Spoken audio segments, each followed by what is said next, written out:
My fiancée looked at me across the quartz countertop of our kitchen island and dropped the bomb. My friends think I'm settling. They say you're too predictable. I need a break to date a bad boy before I lock myself down forever. I took a sip of my coffee, black, no sugar. I simply said, okay, go find your edge. Then I canceled the venue, the caterer, the florist, and the non-refundable tickets to Bora Bora without telling her. Her panicked call came 48 hours before the wedding she thought was still happening. I proposed to Jessica after 4 years of dating. We were a textbook definition of solid.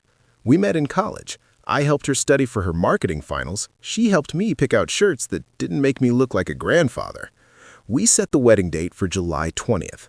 We had 12 months to plan. Jessica loved the aesthetic of a wedding. She created Pinterest boards titled Ethereal Romance and Rustic Chic. She did not, however, love the logistics of a wedding. Spreadsheets give me hives, she'd said early on. You're the engineer. You handle the boring stuff. I'll handle the vibe. Fair enough. I'm a civil engineer. I make $92,000 a year. I drive a 2018 Ford F-150, not because I'm trying to be country, but because I haul lumber for my woodshop hobby. I have a Roth IRA. I check my credit score monthly. I own a 4-bedroom colonial in the suburbs with a fixed-rate mortgage I refinanced at the bottom of the market. I understand structural integrity. I understand that if the foundation is weak, the house collapses. Jessica worked in PR for a boutique firm. She made $65,000 a year. She was vibrant, creative, and chaotic in a way that usually balanced my rigidity. We were good. We were functional. Until she got promoted and moved to the downtown office. The downtown office was a different world. It was populated with women named Courtney, Tiffany, and Sloane. They were the brunch squad. They wore heels that cost more than my first car. They leased Range Rovers they couldn't afford. They posted stories with captions like main character energy and sorry, not sorry. Sloane was the ringleader. She was 34, twice divorced, currently dating a mixologist named Blaze who was working on his screenplay. Courtney was 29, perpetually engaged to a hedge fund guy she cheated on whenever he went to London These for were business. Jessica's new board of Tiffany directors. was 27 and Jessica treated her life started like a coming home reality with show critiques. audition tape. Babe, Sloane says our venue is too suburban. She says we should rent a loft in the Arts District. The Arts District loft is $22,000 just for the space, I noted. The country club is $9,000 and includes tables, linens, and staff. You're so focused on money. You have a scarcity mindset. I have a math mindset. We budgeted $30,000. The loft puts us at $50,000 minimum. Sloane said you'd say that. She says engineers have no soul. This went on for 3 months. I was no longer dependable. I was stiff. I wasn't responsible. I was joyless. Then came the dinner. I had made grilled salmon and asparagus. Healthy, efficient, tasty. Jessica was scrolling through Instagram. Can you interact with me? I asked. She sighed, a long, deflating sound. Sloane is right. You're just static. Static? You never surprise me. I know exactly what you're going to say, do, and wear. It's suffocating. I thought safety was the point of marriage.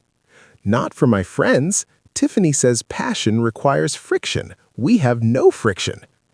I can start picking fights if you want. See, that's what I mean. You treat emotions like a math problem. She put her phone down. I need a break. A break? We get married in 2 months. Exactly. This is my last chance. I need to date someone dangerous, someone unpredictable, a bad boy, just to get it out of my system. If I don't, I'll always wonder, what if? You want a hall pass to cheat on me 8 weeks before our wedding? It's not cheating if we're on a break, it's a clarity audit. A clarity audit. Yes, there's this guy, Zane. He's a drummer. He lives in a warehouse. He has tattoos on his neck. He's intense. I just need to see.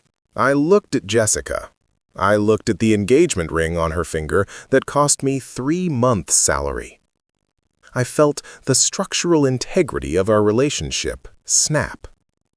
It wasn't a loud crack. It was a silent failure of the load-bearing walls. "Okay," I said. "Okay?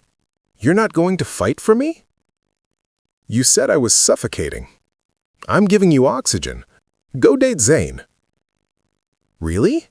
You're cool with it?" "I'm a logic-based organism, remember? If you need data to make a decision, go get your data." "Wow. Okay. I'll stay at Sloan's. Just don't cancel anything yet. I'll be back in a few weeks once I realize how good I have it." "That's the plan." "Sure, the plan." She left that night with an overnight bag. The next morning, I took a personal day. I called the venue first. The Rolling Hills Country Club. "Hi, this is Mark Henderson. Wedding for July 20th. "Hello, Mark. Calling to finalize the menu?" "Calling to cancel." "Oh, dear. Are you sure? You're inside the 90-day window." "What's the damage?" "You lose the $5,000 deposit, but the second installment of $5,000 isn't due until next week. You won't be charged that." "Cancel it." "Done. I'm so sorry." Lost $5,000. Worth it. The caterer. Savory moments. "Hi, canceling the Henderson-Miller wedding." Policy is loss of deposit plus 10% of the estimated total if within 60 days. We are 65 days out. Lucky you. You just lose the $2,000 deposit. Great. Process it. Lost $2,000. The photographer. Jessica's cousin's friend. "Hey, it's Mark. Wedding is off." "Whoa, dude. Really?" "Yeah. Keep the $1,500 deposit. Just don't show up." "Sweet. Free money. Sorry about the breakup, though." Lost $1,500. The band. The Midnight Soul. Canceling for July 20th. Non-refundable deposit of $1,000. Keep it. Lost $1,000. The honeymoon. 2 weeks in Bora Bora. Overwater bungalow. Business class flights. Total cost? $14,000. I had booked it with my credit card, which has excellent travel protection. But even better, I had purchased the cancel for any reason insurance upgrade for an extra $600 because I am, as Jessica put it, boring and risk-averse. I called the insurance provider. Reason for cancellation? Wedding called off. Documentation. I have the cancellation email from the venue. That works. You'll get a 75% refund on the non-refundable portions and full refund on the refundable airfare. I crunched the numbers. I'd get back about $11,500. Net loss on honeymoon, $2,500. Total financial hemorrhage, $12,000. Total savings by not having the wedding, projected cost was $45,000, $33,000. Avoiding a divorce 5 years later? Priceless. I didn't tell Jessica. She wanted a break. She wanted to live in the moment. I didn't want to burden her with logistics. For the next month, I lived in absolute peace. I deep-cleaned the carpets. I built a new walnut coffee table in my garage. I watched documentaries about bridge failures. I drank beer with my buddy Dave. "So she's dating a drummer named Zane?" Dave asked, nursing a stout. "Yep. And you're just here?" "I'm here." "You're taking this incredibly well." "I ran the numbers, Dave. The probability of her being happy with a guy who lives in a warehouse is low. The probability of me being happy with a woman who needs to date other men to value me is 0. Jessica's Instagram was a window into her bad boy era. Week 1, a photo of a blurry concert stage. Caption, "Feeling the bass in my soul." #LiveLoud. Week 2, a picture of half-eaten diner food at 3 a.m. Caption, "Rebels don't sleep." Week 3, a selfie with Zane. He looked like he smelled like vape juice and regret. He was wearing a mesh shirt. Jessica looked tired. Her hair was frizzy. She smelled of stale cigarette smoke, which she didn't smoke. "Zane stole my credit card," she said, collapsing onto the sofa. "That's unfortunate." "He used it to buy a snake, a python, Mark. He said it was for his brand." "Pythons are expensive." "He's a child. He lives on a mattress on the floor. There are no sheets. I haven't slept on a pillowcase in a month." "Sounds edgy." "It's awful. Sloan was wrong. Chaos isn't romantic. It's just chaos." She looked at me with big wet eyes. "I missed you. I missed your clean sheets. I missed your schedule. I missed knowing that the electricity bill was paid." "Stability is a feature, not a bug." "I know that now. I'm done. I got it out of my system. I'm ready to come home. I'm ready to get married." I paused. This was the moment. I could tell her right then. But she had called me boring. She said I lacked a dramatic flair. "Okay," I said. "Okay? Just like that?" "Just like that. You learned your lesson." "Oh, thank God." She hugged me. "We have so much to do. The wedding is in 3 weeks. I need to confirm the head count." "Don't worry about it. I'm handling the logistics. Remember, you hate spreadsheets." "You are the best," she said. "I don't deserve you." "No," I agreed. "You don't." She moved back in. She went into frenzy mode, but I kept deflecting. "Did the caterer get the veggie count?" "Handled." "Did we pay the DJ?" "Sorted." "I need to call the venue to check on the bridal suite early entry." "I already spoke to them. It's all good." 2 days before the wedding, July 18th, I was at work reviewing blueprints for a parking structure. My phone rang. Jessica. I let it go to voicemail. It rang again immediately. I picked up. "Mark?" Her voice was an octave higher than usual. "Hey, what's up?" "I'm at the country club. I came to drop off the favor bags in the seating chart." "Okay." "They said there's no wedding." "What?" "They said the Henderson Miller wedding was canceled on May 12th. Mark, what is going on?" "Oh, right. I canceled it." Silence. Heavy, thick silence. You what?" "I canceled it. The day after you left to go date Zane." But I came back. We've been planning for 3 weeks." "You've been talking for 3 weeks. I've been nodding." "Mark, people are flying in. My grandmother is on a plane right now." "You should probably call her. Tell her Zane has a python she might want to see." "This isn't funny. Why would you do this?" "You said I was too nice. You said I was boring. Canceling a wedding 48 hours before the ceremony without telling the bride, that's not boring, Jessica. That's a villain origin story. That's bad boy behavior." "I fixed us. I came back." "You didn't fix anything. You took a test drive and returned the rental because the seats were uncomfortable. I'm not a backup plan. I'm the architect of my own life, and I demolished this project. I will sue you." "For what?" "The deposits were paid from my account. The contracts were in my name. You have no financial exposure here. Just social exposure."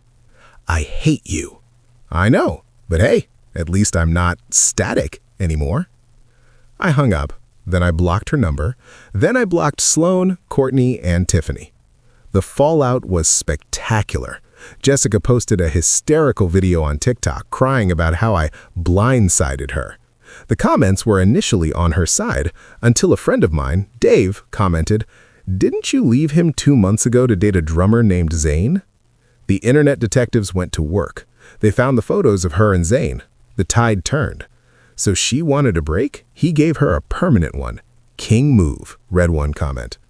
Her parents called my parents. My dad, a retired military officer, simply told them, "Your daughter requested a leave of absence. Mark accepted her resignation." I stayed in my house. I didn't date for a year. I enjoyed the silence. I saved money. I bought a better table saw. 6 months later, Jessica texted me from a new number. "I want half the value of the engagement ring. I looked it up. It's worth $8,000. I texted back, "I have the receipt. I paid for it. It's considered a conditional gift in this state. The condition was marriage. No marriage, no ring. You can sue me for it, but the lawyer will cost you more than the ring's resale value." She didn't text back. A year later, I met Sarah. Sarah is a veterinarian. She wears Crocs to work. She drives a Subaru Forester with 150,000 miles on it. She has student loans, which she pays aggressively. On our second date, we went to a diner. "So, any baggage?" she asked, dipping a fry in a milkshake. "I once canceled a wedding 48 hours before the date because my ex wanted to date a guy with a neck tattoo," I said. Sarah laughed so hard milkshake came out of her nose. "That is the most chaotic neutral thing I have ever heard. I love it." She called me boring. "Boring is underrated," Sarah said, wiping her face. "Boring means the bills are paid and the car starts in the winter. I deal with sick animals and crazy owners all day. I want boring. I want to come home and know exactly what to expect." We've been together 2 years. We're getting married next month. Small ceremony, courthouse, dinner at a steakhouse after. Total cost, $2,000. Sarah planned it in 20 minutes. "No doves?" I asked. "No doves. They carry diseases." "No band?" "Spotify playlist." "Perfect." Last week, I ran into Sloan at the grocery store. She looked older, tired. "Sloan," she said, looking at my cart, steaks, charcoal, bag of salad. "Mark, you really messed Jessica up, you know. She has trust issues now." "She had commitment issues before. Seems like a fair trade." "She's dating a lawyer now. He's very rich." "Good for her. Does he have a motorcycle?" "No, he's very serious." "Sounds boring," I smiled. "She'll hate him." I paid for my groceries and walked out to my truck. I called Sarah. "Hey, picked up the steaks." "Awesome. Can you grab dog food?" "Already did." "You're so predictable." "I try." "Love you." "Love you too." Being bad was a fun detour, a necessary demolition. But being boring, being reliable, being the guy who remembers the dog food, that's the real victory. Jessica wanted a movie script. I just wanted a life. I got one.